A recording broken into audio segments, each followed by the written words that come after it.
then address the real issues facing the American people, the struggles that the American people are facing, we find ourselves wasting endless amounts of time discussing Trump's absurdities.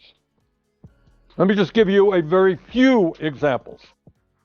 Trump claimed that the 2020 election was stolen from him and that he won by a landslide. Remember that? A lie. President, we are living in a extremely dangerous time.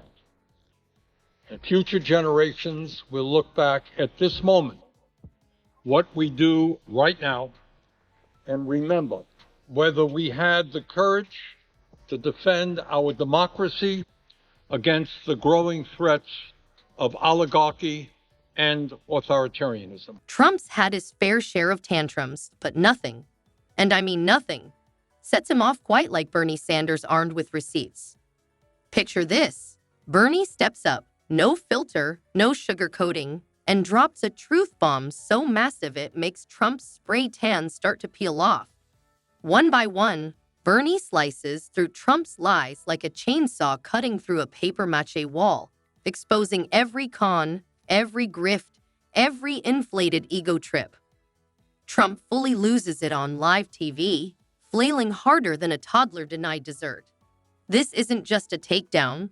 This is glorious political carnage. Given the suffering that the Palestinian people have gone through under Netanyahu's brutal war, which has killed from at least 45,000, injured over 100,000, mostly women and children, the idea that the President of the United States is going to say to these people, oh, by the way, you're going to have to leave the place where you live because we are going to build something equivalent to the French Riviera. Before we move on, smash that like button and subscribe, because you know you don't want to miss out on this one.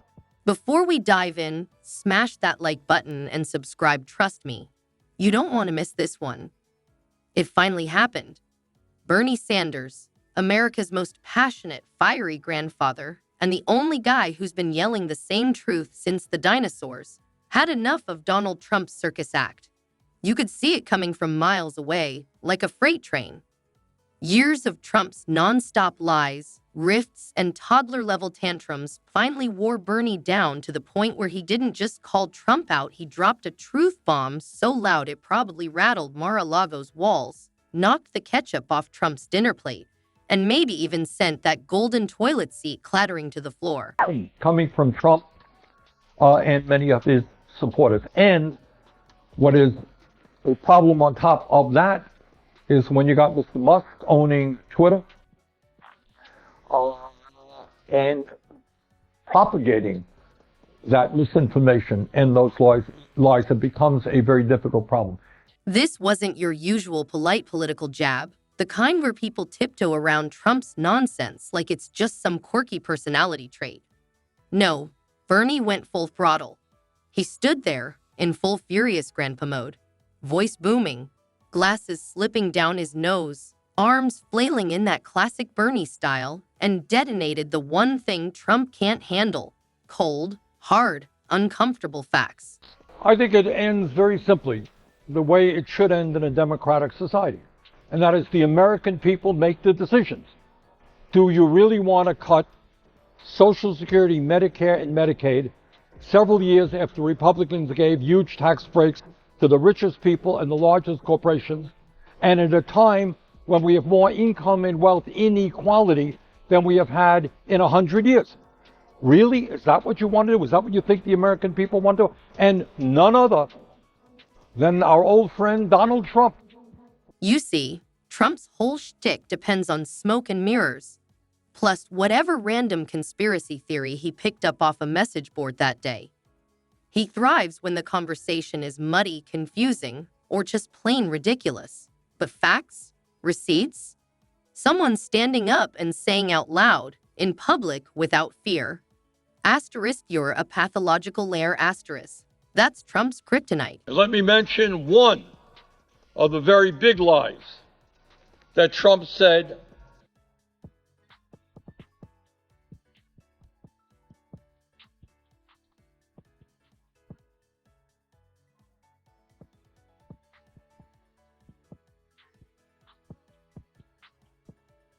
Trump's fake populism, the broken promises, the billionaire tax cuts disguised as working-class policies. Bernie dragged it all into the daylight. Every shady business deal, every insult-laden rally, every ridiculous alternative fact was laid bare for the world to see. Trump's entire brand unraveled on live TV, thread by thread.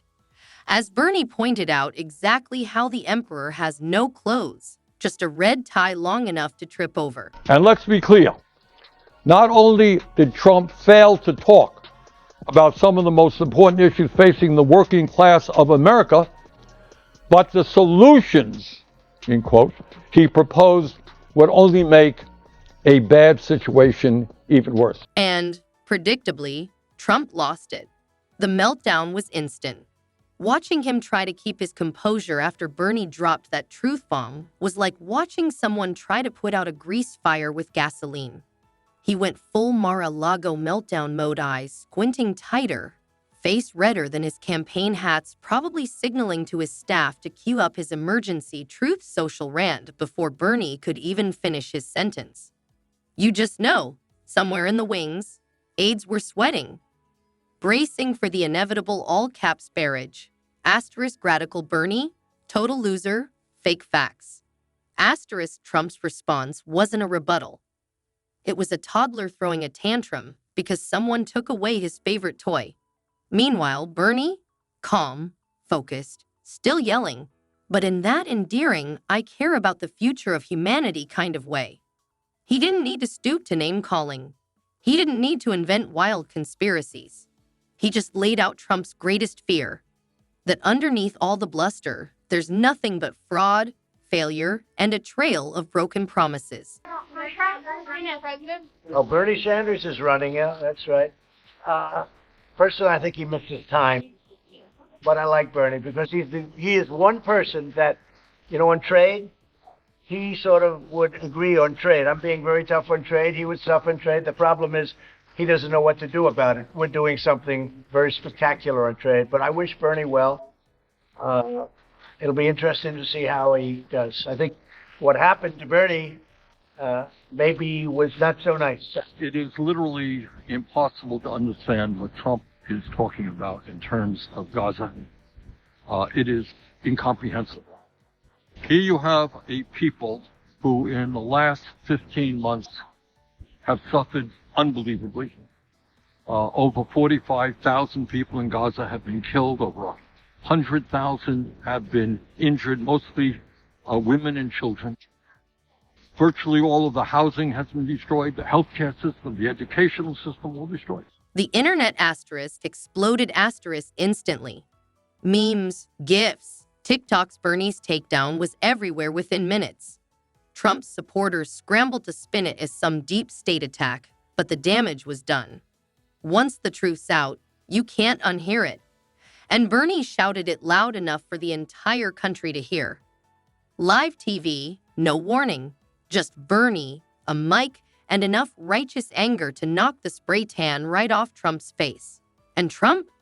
He didn't take it well.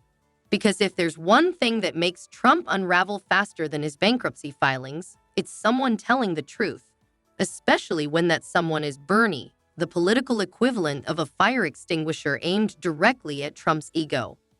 Let's be honest, though, Bernie didn't say anything new. He just said what we've all been screaming into our pillows for years. Donald Trump is a walking, tweeting cheeseburger-powered con artist whose greatest accomplishments include golf, grifting, and gaslighting. And he said it loud. He said it live. And Trump? He lost it. You've been outspoken against Trump. Do you see why people like him? I do. Gets up there and he rants and he does his thing and he's not necessarily, I'm sure his advisors go crazy. But he's not, not reading off, he doesn't have 14. Kid Rock is one of his advisors. And look, I love Kid Rock, but I know. Look, I love Kid Rock. But you know that asterisk meltdown. You could practically hear the faint thunder of stubby fingers angrily pounding the truth button on Truth Social. Posts flew out like confetti, half with spelling errors, half steeped in victim complex, all drenched in delusion. Witch hunt, socialist enemy of America, and of course, the classic asterisk. Bernie never built a skyscraper, the usual Trump word salad, served cold with a side of insecurity. But while Trump was busy throwing his digital tantrum, Bernie was out here doing the real work. He reminded the country that being rich and famous doesn't automatically make you smart, ethical, or even remotely functional, especially when you inherit your money from daddy and still manage to bankrupt casinos. Honestly, that's like burning water. It shouldn't even be possible. Bernie didn't stop there. He brought up the glorious 2017 tax cuts, that massive gift Trump handed to billionaires like it was a champagne-soaked participation trophy for being born rich. He reminded everyone that Trump's idea of economic policy is simple: give the rich more money and hope the middle class gets a few crumbs trickling down, shaped like freedom. Your own rebuke, as I'll call it, and basically said that you think President Trump needs to turn off Fox News and, quote, read the Constitution. Look, you know, the guys who wrote the Constitution back in the 1790s were nobody's fools. What they wanted to do is have a separation of powers between the executive, the legislative, and the judiciary, so that one person could not assume enormous power. The best part, Bernie didn't even need to raise his voice, which for him is rare. He calmly laid out the facts. Trump's economic policies didn't help the working class. They helped Mar-a-Lago's guest list. And while Trump was busy holding Bible photo ops, real people were losing jobs, losing homes, and watching their health care vanish faster than Trump's self-control during a debate.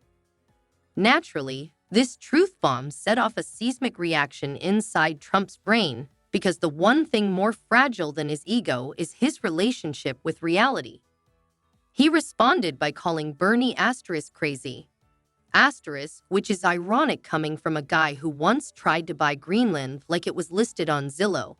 But here's the difference. Bernie may be loud, but he's consistent. Trump? He's just loud. Bernie has receipts. Trump has lawsuits. Bernie's been fighting for working families since disco was a thing. Trump's been fighting lawsuits since the Reagan administration. Who do you like more, Bernie Sanders or Hillary Clinton? Well, I actually think that Bernie would be easier to beat, even though he shows up a little bit better in the polls, and I may be wrong, but what I do like about Bernie is that when he loses, because the system is rigged against him, totally, just like it was rigged against me. I mean, the system is rigged.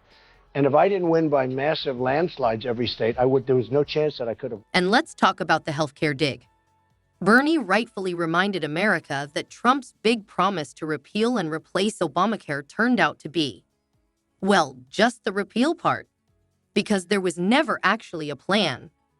The guy had 4 years and unlimited Fox News airtime and still couldn't even deliver a pamphlet, let alone a policy. But that didn't stop Trump from insisting he had the best plan, the greatest plan, a plan so beautiful it would make your head spin. And when asked for details, he said it was coming in 2 weeks every 2 weeks for 4 years. The only thing Trump delivered consistently: excuses and 3:00 a.m. tweets about people he saw on MSNBC. Bernie didn't stop there. He hit Trump on the pandemic, to the moment when real leadership was needed most. And Trump decided to turn press briefings into live auditions for a science fiction satire. While people were dying, Trump was wondering out loud if maybe sunlight or bleach could fix it. And people watched this man in real time and thought, yeah, that seems presidential.